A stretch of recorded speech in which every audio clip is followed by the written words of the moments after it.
what is the oxygen advantage? What does it do with our body? What are the pillars? Can you tell me a little bit about the pillars? I know that there are 2 pillars which I have applied myself.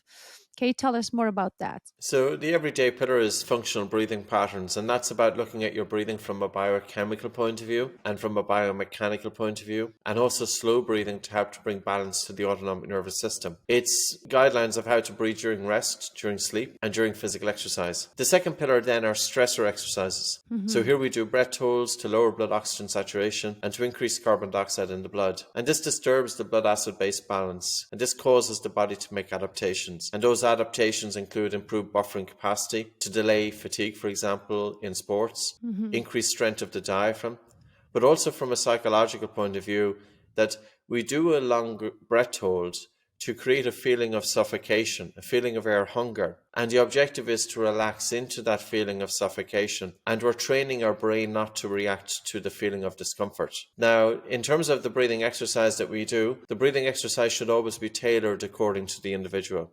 Some people have a very strong reaction to the fear of suffocation.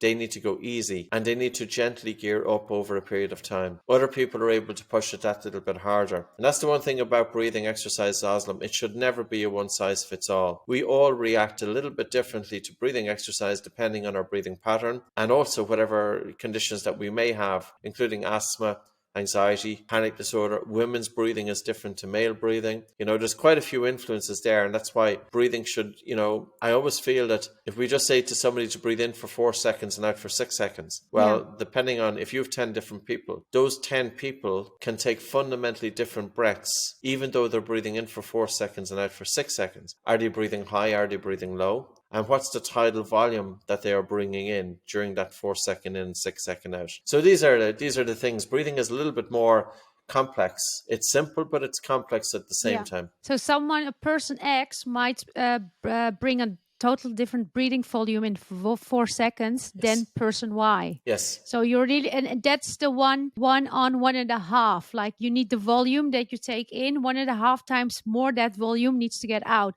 But you also shouldn't really focus or stress or like, am I breathing right? It should be a normal, effortless process. Yes, the exhalation should always be, during rest, it should always be slow. Now, the volume that you breathe out is going to be the same as the volume that you breathe in. It's just that you're breathing out that volume over a longer period of time. Yeah.